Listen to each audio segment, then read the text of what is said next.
இது டிஸார்டர்னா ஊட்டச்சத்து குறைபாடுன்னு இன்னும் கொஞ்சம் போடுவீங்க. ஓ, மரம் போயிடுச்சு. இன்னும் எத்தனை மரங்கள் இப்படி போகுமோ தெரியவில்லையே.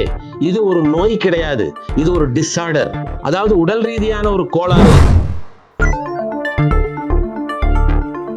இந்த மரம் போயிடுச்சு, இனி என்ன பண்றதுங்கிற நிலைமை.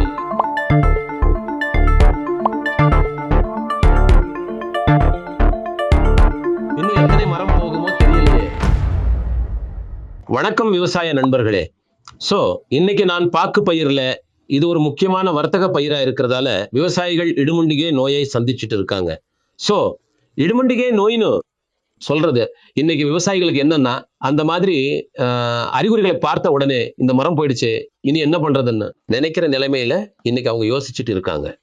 சோ அதனால நான் போன இடங்கள்ல எல்லாம் இதை ரொம்ப ஆழமா அனலைஸ் பண்ணி டெஸ்ட் பண்ணி பார்த்து என்னோட அனுபவத்துல இருந்து சில முக்கியமான விஷயங்களை நான் இன்னைக்கு சொல்ல வர்றேன். நீங்க சரி பண்ணிக்க வசதியா இருக்கலாம். ஏன்னா 10-6 வருடங்கள் இருக்கக்கூடிய ஒரு மரம் திடீரென்று போய்விட்டது என்றால் அந்த விவசாயிக்கு மிகவும் பச்சாதாபம் படக்கூடிய விஷயமாகிவிடும். ஆகையால் உங்களுக்கு இதை பத்தி ஒரு தெளிவு இருந்தா இதை காப்பாத்திக்க வசதியா இருக்கும். சோ அதுக்கு அந்த அறிகுறிகளை பத்தி நான் பேச போனா, இடுமுண்டிகை நோய் வந்திருக்கிற மரத்தில் முதலில் அந்த இன்டர்நோட்ஸ் என்ன உள்ளதோ அது கிராஸ் ஆகிவிடும்.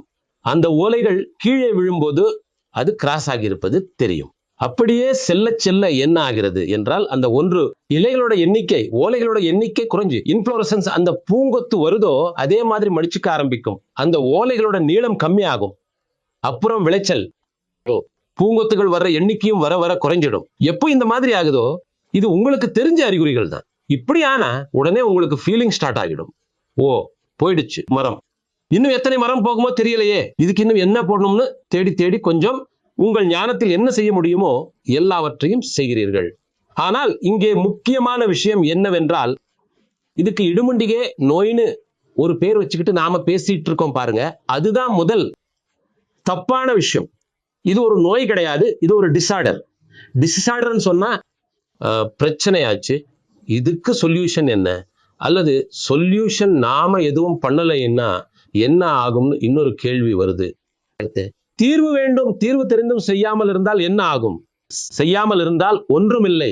எந்த மரம் பிரச்சனையாக தெரிகிறதோ அது போய்விடும், இன்னொன்று போக ஆரம்பித்து விடும். இருக்கும் ஒரு 4-5 வருஷத்துல இது பெரிய பிரச்சனையாகி தோட்டத்துல பல மரங்கள் போக காரணமாகிடும். அதுக்கு நாம இப்போ உடனடியா என்ன செய்யணும்?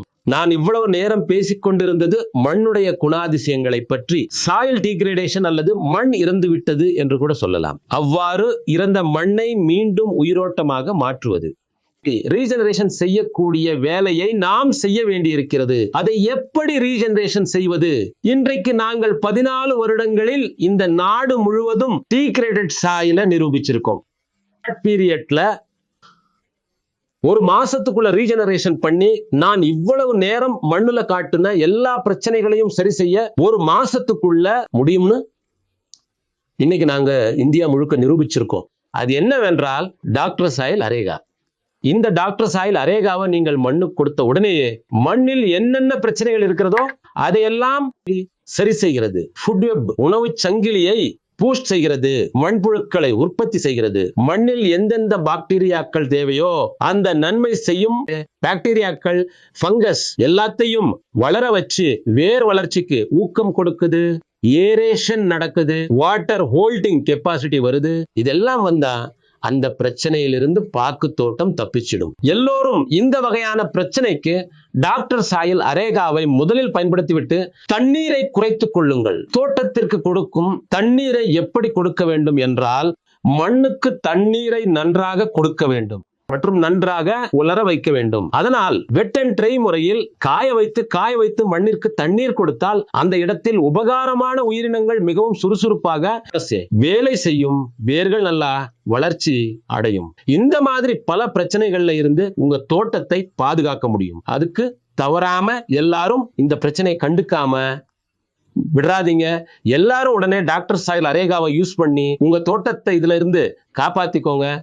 இந்த விஷயத்தில் இந்த காணொளி உங்களுக்கு பிடித்திருந்தால் நீங்க இதை சப்ஸ்கிரைப் பண்ணிக்கோங்க, ஷேர் பண்ணுங்க, மற்றவங்களுக்கும் ஹெல்ப் ஆகட்டும். அதே மாதிரி உங்க தோட்டத்துல என்னென்ன பிரச்சனைகள் இருக்கோ கமெண்ட் பண்ணுங்க. அதுக்கு தேவையான வீடியோக்களை நாங்க இந்த மாதிரி நான் கொடுப்பேன். கொடுத்து அதன் மூல பிரச்சனையை கண்டறிந்து தீர்வு காண்பதை நான் சொல்லிக் கொடுக்கிறேன் என்று கூறி என் உரையை முடிக்கிறேன். நன்றி.